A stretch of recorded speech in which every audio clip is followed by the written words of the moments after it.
Hello everyone, this is Bebel Dan, and welcome back to the Akira class in Blender. Some of y'all may have remembered that in a other video I mentioned that this we may not have seen this project anymore, but it is back. The external hard drive that this was stored on, I eventually found the cable that I needed to connect it to my computer. So now I have access to it. So this project I've went, managed to make a lot of leeway on, so I didn't want to just leave it there. So we decided to go ahead and I decided to go ahead and continue on doing it. So here it is, picking up pretty much where we left off. There was some stuff that I did to this model either previously before I lost the cable, and some things I did after the cable to prepare for this episode. So let's go ahead and get into it because today, right now, I have three things that I want to work on. I mean, this ship is coming along nicely. There's still a lot of details that I need to put in, especially down here at the bottom. I don't have um, any of the lower windows put in yet. Some of the details still need to go in, but I'm going to put that on the back burner to work on some additional little things. Once again, it's three things I'm going to be working on for this episode. The first part, which is going to be the major part, is I'm going to be working on these catamarans here and the saucer section and where they join together.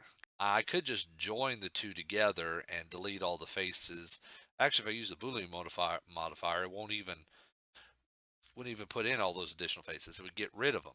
But I don't want to join them because, and I may have mentioned this in a previous episode, but I've always had the intention of making it to where this model could demonstrate a saucer separation.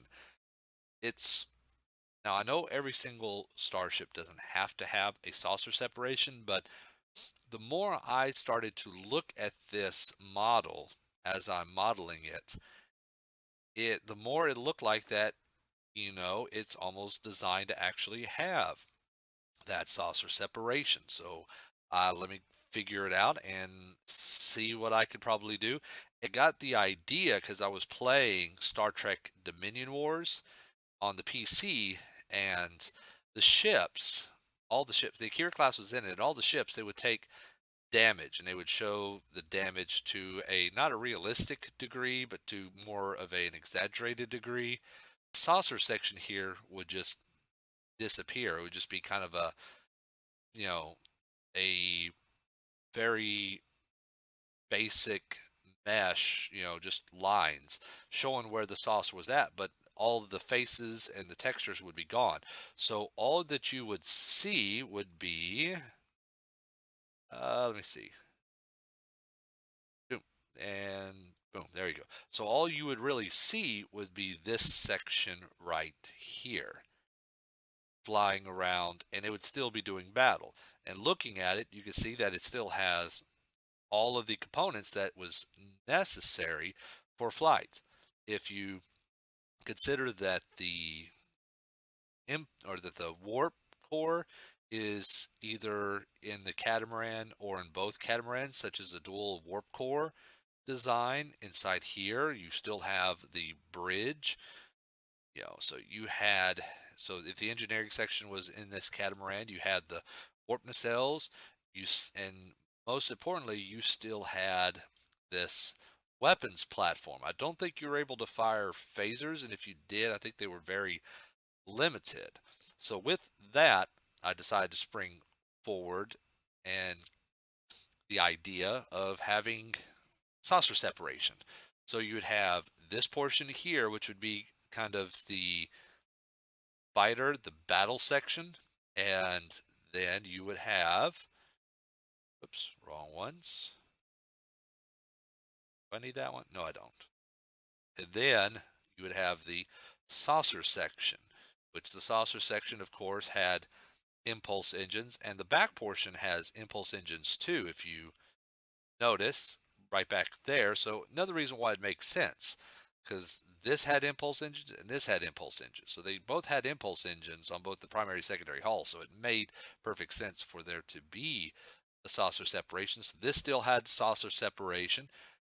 You would have some phasers, no, probably no torpedoes except for these side mounted torpedoes.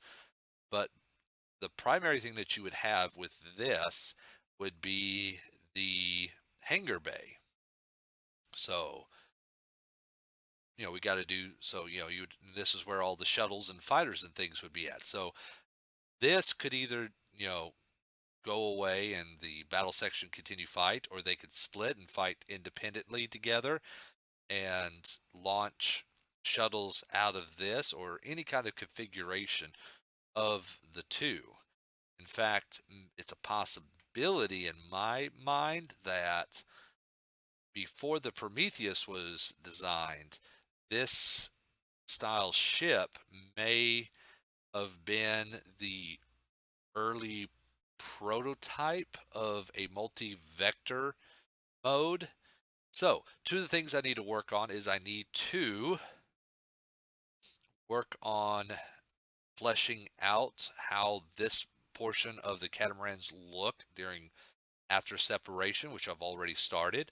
Plus, I also need to work on what this portion looks like upon after separation, including an additional bridge. Let's go ahead and start or continue working on, let's see, which portion is it? On this section here. Because what I'm going to do is I'm going to model this, boolean what I have modeled into this out of this, and then from that model this to have in all the additional components, and maybe do one more boolean because I'll have to cut out the section of where the bridge module is at here out of this. So it took me a little bit of work to get this done, but all I did was just finish uh, sorry, in the backtracking, I should have probably done this on camera, is that I made sure this was a solid mesh here, and then I did a Boolean modifier onto this to cut off what would have been inside, you know, what would have been taking up the space or inside that space of the saucer section. And then I kind of went ahead and let me see if I could show it to you. Might be able to see it. Let's go into wireframe. You right is that yeah, you can just barely see it, is that I lowered the mesh down slightly into it because I want this to kind of, you know, fit more into the saucer section. Once again, think back to the Galaxy class where a little bit of that Cobra head actually sucks into the saucer section. So there's a piece of the saucer section cut out to fit that Cobra head. So it's a similar idea here. So I'm going to keep it somewhat simplistic and just have it somewhat flat. And maybe I'll have an additional phaser strip right here so there is more phasers on this class ship. Uh, don't know if I want to do kind of a ring or if I just want to just do, one on this side and one on that side and maybe a small one here. Or maybe I'll just do one on this side and one on this side. I'll figure it out. But I'm also going to have to make sure that I put that into the model and cut that out of the saucer section when I'm done. So let me go ahead and go into edit mode. I've already started laying down the faces along there. I need to add in some additional faces so we can meet up with this. So let me go ahead, go into bottom here. Let's see, keep this one free flowing so I can, or free floating, not full flowing, floating. Let's see, do a control R and get that to where get these to where they line up to where they're pretty close to lining up to these set of vertices here. And I did a lot of this off camera, and I apologize because it took a long time for me to figure out how I was going to do this. And even though that I did say that I had the intention of this demonstrating a saucer separation and always had that intention in mind, I didn't plan on it or design it accordingly in the beginning of how it was going to be done. I just decided to model the ship and figured, well, I'll figure out where the saucer or the separation lines are later. If I planned it a lot better, I probably would have modeled it in right from the very beginning that, okay, here's the saucer separation lines. This is where the bridge is at, where the secondary battle bridge is at. This is where the phaser strips are at. But I didn't do that. I probably should have, once again, because I knew right from the beginning where what my intentions was of this ship and what it was going to do, and that's being the saucer separation. But I didn't do it. What's the saying? You know, uh, part of my language, but piss poor planning makes for poor job or something like that. Um, part of my French. But we're moving along now. Now here, I want to have to be a little bit creative because we got more. No, I don't. Actually, well, you know what? Actually, dang it. I should have done this a little bit different. Yeah. Okay. Let me this. I'm going to do this instead. We're going to knife cut these so I can make sure, because I had it where we had the same number of vertices here, but they were spread out here. I'm going to need to have some more going back into this section in here, so I'll have to do some more cutting. Probably off of I don't know how I'm going to do that now. Well, first let me go ahead and do this. Continue doing what I'm doing, where I'm doing knife cuts from here all the way to here, and that way I have the same number. Well, that way these edge loops here that I'm creating here matches up with the edge loops going along this way. If you still don't understand what I'm talking about, now I can go in and select those, join those, join those. Whoops. Join these. Go to the front and do the same thing. Join, and join. Up. Do I have an extra? Yes, I do. Let me go ahead and that edge. There we go. So now that is all one continuous edge loop. So if I need to, so what's going on there? Yeah, there it goes. Yeah. Now there's a little bit better flow. Well, not so much there, but a little bit better flow going along in the model. That's what you're wanting, especially when we get to the point where we start trying to texture this. So I'm going to go ahead and jump off and continue doing that work. It's just going to be a rinse and repeat, and I'll be right back.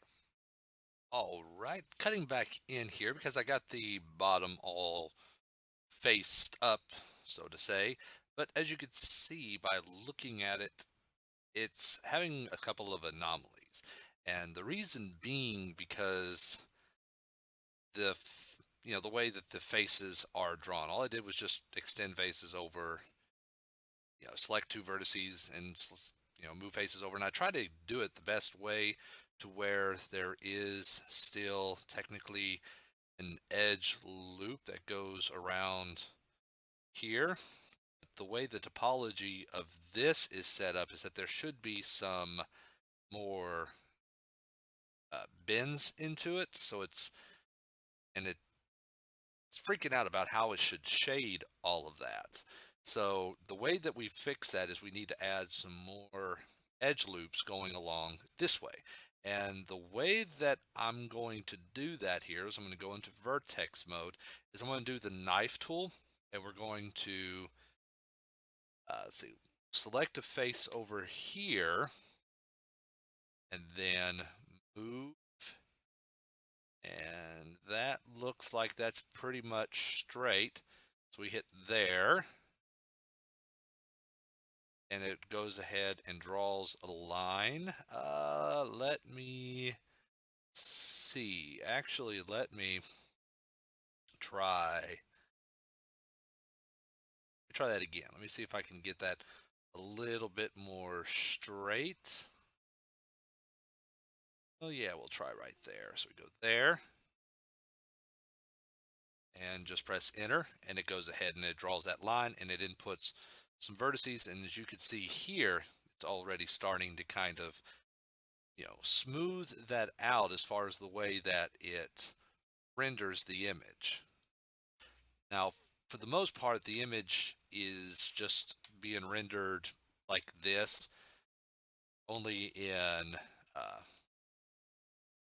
solid mode. If I go into render mode, and it's actually doing the calculations for the rendering, putting a little bit more process power, we don't see a lot of those anomalies. But still, I'm wanting this to try to be a more cleaner mesh. So I'm going through and we're adding in these extra vertices, and plus also I'm going to try to do a smooth vertexes on it as well, to see if I can get the bottom to be a little bit not necessarily organic, but a little bit less chaotic. So I just keep going through, as you can see, as I add more and more of these in. Oops. Now that's something that you're going to have to watch out for, because you see here, those didn't quite, whoops, those didn't quite fill in. And it's very interesting about how this knife modifier works. I see you did it again. That if it's going by view, I think maybe you got to try to have it to where it sees everything that it is trying to cut through. Okay. And like I said, when we look over here, we can see that things are starting to look a little bit more smooth. And once I go ahead and select all these vertices along the bottom and apply the smooth modifier, it should smooth everything out and get everything to look good. So let me go ahead and jump back out, finish this, and I'll show you the finished results. I'll be right back. Okay, after some experimenting and toying around, I think I've gotten it to where it's in the basic profile of what I'm wanting. It's relatively flat, so there's a smooth surface that will allow a clean connection between the two ships. The lines could be improved, but still it looks pretty good. I mean, looking at it from different angles, let's see, from the front. So let's look at it from the front from here, so we're not from the front, still looks like a pretty interesting looking ship. The sides, not too bad. From the top it still looks like, whoops, yeah, top it still looks like an Akira class, just minus the saucer section. But I kind of like the way it's. Well, I'm looking at this, and you know how the Enterprise D, they call that the the Cobra head. looks like with this, you know, kind of almost looks snake-like. There's like two little fangs right there. I kind of like the way that looks.